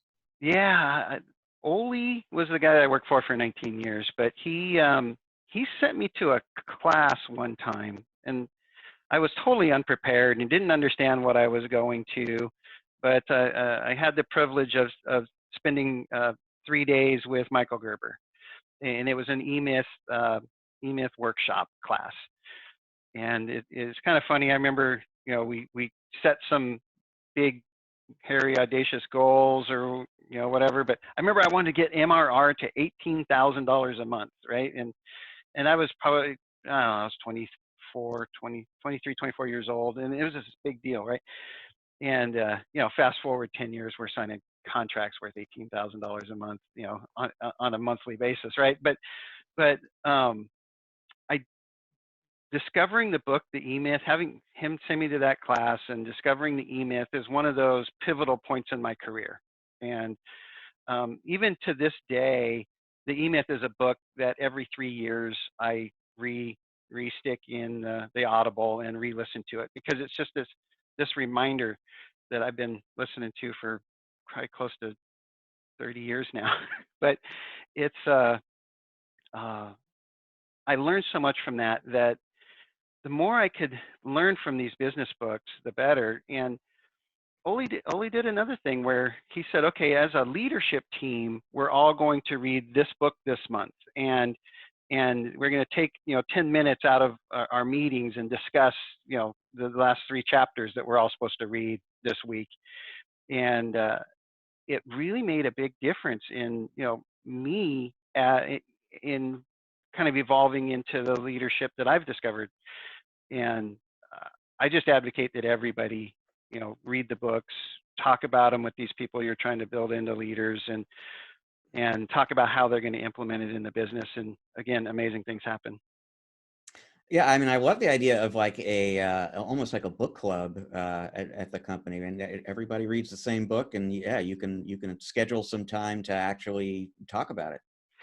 I see it a lot. I see that happening a lot these days in the peer groups, right? The peer group will decide we're all going to read Traction, or we're all going to read the 5 Dysfunctions of a Team, or whatever the book of the topic is that they're all working on together. And that way, they not only are within their company holding each other accountable to making the changes, but peer companies holding each other accountable.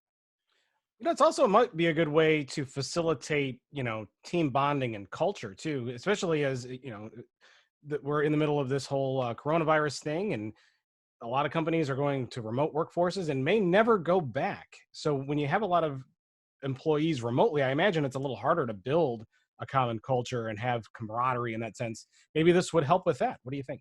Oh, it absolutely will. At C-level, all of our coaches, are previous business owners or previous, service directors at these companies.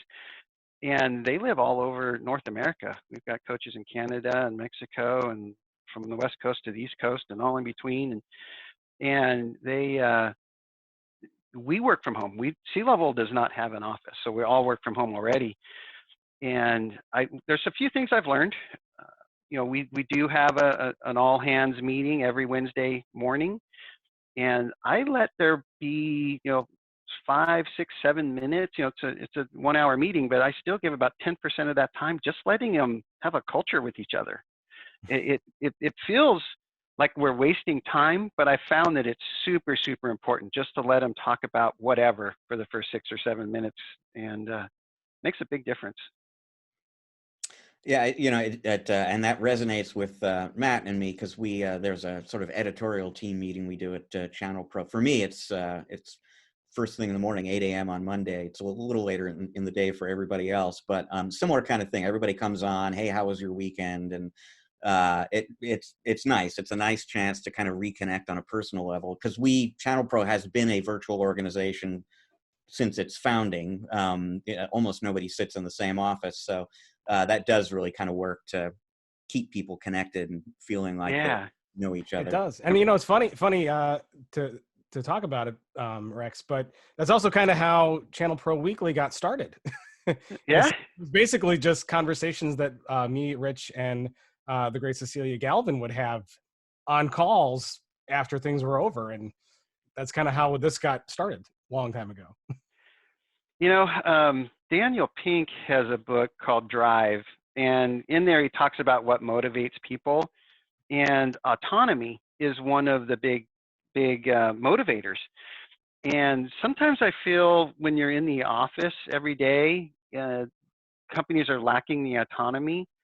And I'm actually really looking forward to seeing what happens with all this work from home, because there's a lot of autonomy happening. I'll bet that there's just a little bit of an explosion of innovation.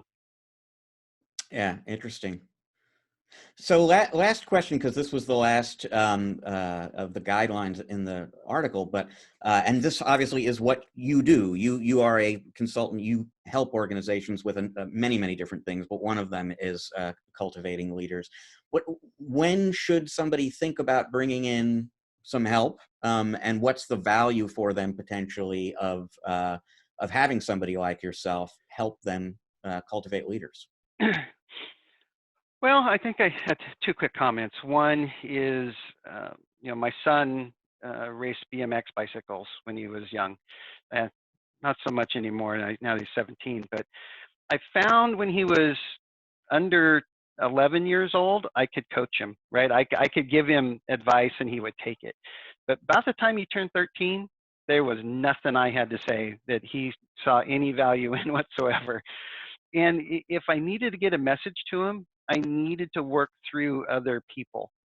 I needed to work through some of the older riders that he respected, or other parents to deliver a message to him.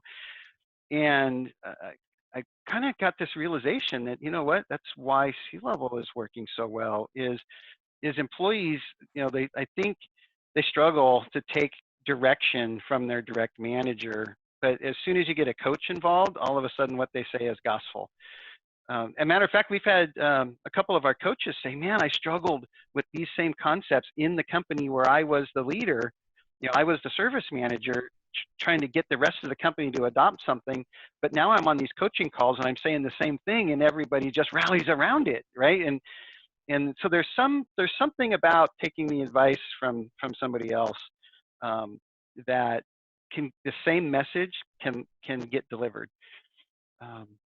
The other thing is I tell you, the owner Oli, I would put him in the great leader category, but with the tyranny of the urgent, I don't think he really ever had a structured approach on leading me to be the new leader. Right? It just was lost in the tyranny of the day.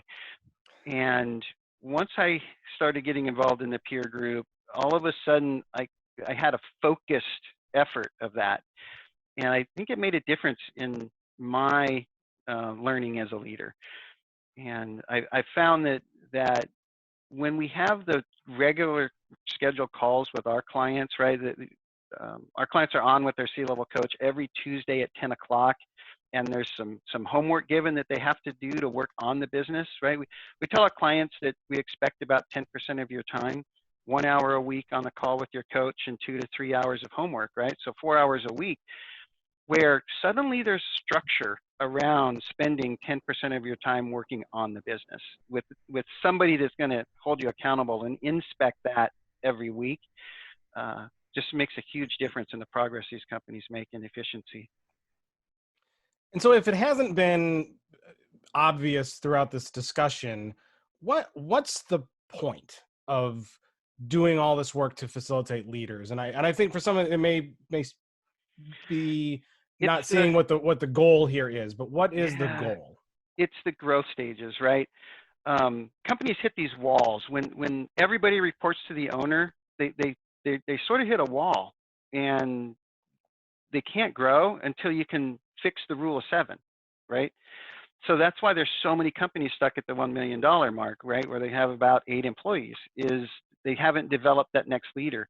But you start getting that next leader engaged and developing, and all of a sudden it frees the owner up to work on the business and do other things. And then all of a sudden they grow to the next wall, which happens at about 15 employees. And guess what? That's your rule of 7 mark again, right? And then you free that up, and then the next wall they hit is where they have this pod problem, where the rule of 7 becomes a problem again. And now it's not just the owner and the service manager that they need, it's an owner and a leadership team. And then we need to build the pod structure in there. And you just watch the companies, once they get that new second level of leadership in there, they grow kind of rapidly until they hit that next wall. And then they're stuck there for years again until they get that next leadership team developed. And so we have found that the companies that maintain consistent growth are the ones building those leaders so that they don't hit those walls and stop. Right, which directly equals more revenue and more profits, right? Yep. That's the goal, right? So investing in your team, in creating leaders, and teaching new skills, and having a culture of learning and growing and leadership equals growth and more profits. Yep. Simple enough. Well, I think we're out of time, but an awesome topic, and one that I think gets lost to a lot of business owners out there, that you're right, that they hit a wall and they don't want to let go, and they have to be in control of everything. And that's a really hard habit to break. And your advice here about letting go, knowing that there's going to be bumps along the way, but understanding that it's, if you're going to grow as a company and get to that next level, this is an absolute requirement. So thank you so much for coming on here and sharing this story with us today. For those who might be interested in connecting with you or learning more about you and your company, where can they go? www.clevelops.com. It's probably a great place to start. If anybody wants to reach out to me directly, hopefully I don't regret this, but Rex, R-E-X, at clevelops.com. Well, thank you so much. Rex Frank, founder and CEO of C-Level Operations. It was great having you on. For everyone else, we are going to take a short break. And when we come back, we are going to play 5 questions with our guest host, Ed Correia. And we'll also break down anything that you might have missed throughout the week and look into Rich's crystal ball to see what might be coming down the road. Stick around for that. We'll be right back.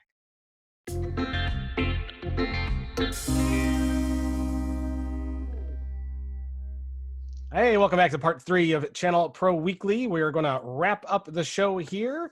Normally we have a museum pick and a tech pick. I was a little busy before we got started today and didn't have time to go and dive through my mountain of stuff. But Rich, did I tell you that I am in the process of cleaning the pit of despair, the graveyard itself? I'm going through it all. The basement? Yes. In our staycation last week, where my wife and I were originally off to take a vacation and do stuff with the kids. Well, that all kind of got hosed, but I'd already had to take the time off because it was already approved and we couldn't change it. So we got stuck here at home. So we're like, well, let's dive into this cesspool pit that we call the basement that we've like been like avoiding for like the last 10 years since we moved in, because we moved in, all kinds of stuff went down there, all the graveyard stuff went down there, and then we're like, it's scary to be down there and we don't want to deal with it, so we just have like ignored it for 10 years. It's been really funny. But no, I'm going through it and I'm finding all kinds of interesting things, since I'm like literally going through every box. And I've got a couple picked out that I saw that I wanted to talk about, but we'll do those next week. Okay. Okay. Because I didn't have time to run downstairs and grab it before we started. I wish I would have thought of that. But instead, we've got a special treat for everyone listening and watching. We are going to play 5 questions with Mr. Ed Correia, which is a segment that we do where we are going to ask Ed 5 questions, rapid fire, could be on anything and everything, and we're gonna have a little fun and see how he responds. Are you ready, Mr. Ed? As well as I'm going to be. And when I say Mr. Ed, I do not mean the horse from the 50s Yeah, TV I show. know. I just realized that when I say that, that's kind of what it sounds like, and that's not what I mean. Yeah. That's not what I was trying to do. And Rich will attest. I say Mr. in their first name to lots of people. Absolutely. One of the ways that I speak. All right.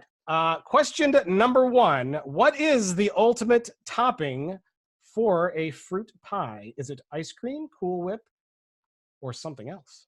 Ice cream with real vanilla. That is important. That is Yes. important. All right. Question number 2. What is the best real vanilla ice cream brand out there? I'm still looking. There's Briars, Dryers, all these different things. I keep trying, but there's got to be better. I remember one restaurant where I don't know what they served, but it was fabulous, and I wish I'd found out what it was. Rich, do you have a question? I do, but I'm gonna indulge in an extra half question because I want to check on this. So I think there is something just magic about vanilla ice cream on hot fruit pie. Are you with me on that? Yes. Yeah. Yeah. You get one of those chocolate lava cakes and a cool scoop of real vanilla ice cream on top. Oh, wow. Okay, so here's my question. Everybody is stuck inside. There's tons of streaming going on. So what is your Ed's number 1 Netflix or Amazon Prime streaming tip? What should we be watching? Just browse around. I cannot believe how much stuff I'm consuming every night, because I'm probably working harder than ever before, Monday through Friday, 8 a.m. to 5 p.m. And when I'm done, I need to go veg. And so I've been streaming left and right. Sadly, I get through them way too quickly. So what have you been watching? Some examples. I loved Altered Carbon. I waited a long time for the second generation of that. My goodness. I actually just published on my Facebook the other day like 8 essential things, and none of them are coming to mind right now. But some of the older ones that have been around for a while, if you haven't seen them, Hell on Wheels was a great series. Longmire, about a sheriff out in Montana, fantastic. There's so much good stuff, but unfortunately, the thing I hate is you have to subscribe to so many streaming sources. Yeah. I'd rather just have an aggregator where I could get what my feeling is. If it was made, I should have access to it. I don't care if it costs me a few shekels to watch it, but I want one aggregator where I can watch everything. That would be nice. Although the other day I went and watched Space 1999. I watched that as a kid. It's not that good anymore. Yeah. I thought it was okay when I was a kid. It's pretty bad. Rich, question number 4. Oh, I get another one. Okay, so what is the first non-essential business you will go to once the stay-at-home ends? For a service or? It could be anything. Okay, something well, you do not have access to now. Let me share my vanity. So I like to get a haircut every 3 weeks because my hair grows quickly, and I have a tendency to get an afro very fast. And I keep looking in the mirror as I'm getting ready to face every day. I'm going, what am I going to do? Because you can't go you can't go get a haircut. And I was looking at the clippers. I'm going, am I going to do it myself, or am I just going to have an afro? I don't know. I am right there. I am in the exact same boat. It's like everybody, you know, goes through the process once the stay-at-home order hits of like, man, I wish I had filled in the, you know, fill in the blank. And for me, I wish I had gotten that hair. I already needed a haircut. And it's so, you know, and this is just one more reason for podcast fans to watch us on video, because you're going to get to watch my hair just kind of get out of control. It's going to be at least a month before, you know, barbershops and hair salons here in Seattle are up. So this could get amusing, folks. You Well, want or you could start pulling out that static photo of you from several weeks ago. yes, Because you don't want them to see what you look like today. it may be necessary. Lucky for me, I got my Flowbee already set up and ready to go. Who's laughing Yeah. now, right? I wish we had Flobies. That's funny. My wife and I were actually just talking about this the other day because my son's hair grows like crazy. Like you get a haircut and like the next day he needs a haircut and he's already getting super shaggy. So we're like, how? Like, are we gonna try to cut his hair ourselves? Like, I don't know. I'm like, sure there's some products on Amazon I need to investigate. Yeah. All right, we are down to question number 5. Oh, I got a couple different ways I could go. I'm going to go this direction. If there was anything that you could recommend people do at home to entertain themselves, a hobby or whatever, what are the things that you enjoy doing that someone else could also maybe enjoy doing, but they could do during this time? That's a weird question. we live across the street from a park, and I actually hadn't been to the park across the street since my 40th birthday quite some time ago. Because of this, at lunchtime during my lunch break, I take a walk around the park and come back. So getting outside, breathing some fresh air, seeing that, hey, life is still going on. I think we need to nurture our psyches. So get outside, walk around, maintain those physical distances, but get outside. It's good advice. Good advice to get outside. And if you are stuck indoors because the weather's not good, bake a pie. And invite me. and invite Ed. All right. I think that's going to wrap up 5 questions with Ed Correia. Thank you so much for playing along. Rich, if you were going to look into the past and tell us what was, you'd probably tell us with pretty good accuracy what happened. But then when you look forward, it can be a little hazy. Can you tell us what's going to happen in the future? I will do my darndest for you here. So in terms of what happened in the past, the place to catch up on that, if you're not obviously just visiting ChannelProNetwork.com on a daily basis, which you should be doing, but every Friday we have our In Case You Missed It post for you, written by our own James Gaskin, a roundup of stories from the week that was. This week will include a relatively big one that we haven't really had a chance to talk about or cover, which is that there is no more Office 365 for SMBs, right? It's all Microsoft 365. It's mostly a naming change convention, but we'll get into that a little bit with you. We'll talk about the new mobile processors from Intel. We'll talk about some new printers from Epson, new VMware software. Lots of stuff actually went on in the news this week. As we look ahead to next week, what do we have for you? Obviously nothing happening on the event circuit, so we can't really talk about that, and that makes it difficult for me to get into some stories that I know are coming, but can't necessarily talk to you about. But there is news coming from, let's just say, a BDR company that might be of interest to some people out there, and some managed services tools. So keep your eyes peeled, keep your eyes tuned to ChannelProNetwork.com. We'll keep you up to speed on the latest doings in the industry. And that website is important to point out.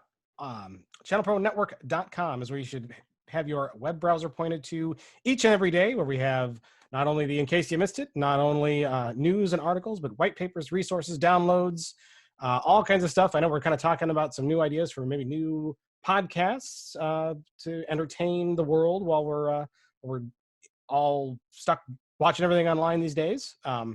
All kinds of new stuff. You never know what you're going to see. So ChannelProNetwork.com. Go there each and every day, and then you can get it as it happens.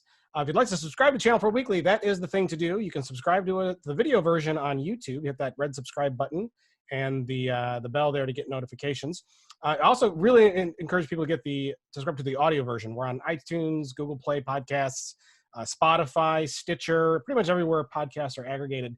And then you can listen and follow along everywhere you are, in the car, on the train. Not that you're going to go on a train anytime soon, but go on a nice long walk in the park, like Ed suggested. Throw your headphones on, listen to Channel Pro Weekly, so that way you can stay up to date on the latest happenings and great advice from folks like Ed. We are also on the social networks, so make sure you follow us there. We're Channel Pro Network on Facebook and LinkedIn. We are at Channel Pro SMB on Twitter. We're pretty much anywhere you can think of. Rich, you are what on the Twitters? At Rich Free. I'm at Matt Whitlock there. If you want to follow me, that would also be great. And thank you so much, Ed, for being here. Pleasure. Where can people find you on the social networks and learn more about your company? I'm on all of them, so just Google my name or just Google Sagacent, and you'll see it. We're out there everywhere. Fantastic. So make sure you connect with Ed. And Ed, I hope we get you back again in the near future. I hope to. Thank you. All right. Well, that's going to wrap up episode 140. Stay healthy, stay happy, stay sane, and don't hoard the toilet paper. Okay? All right. We'll see you all next week.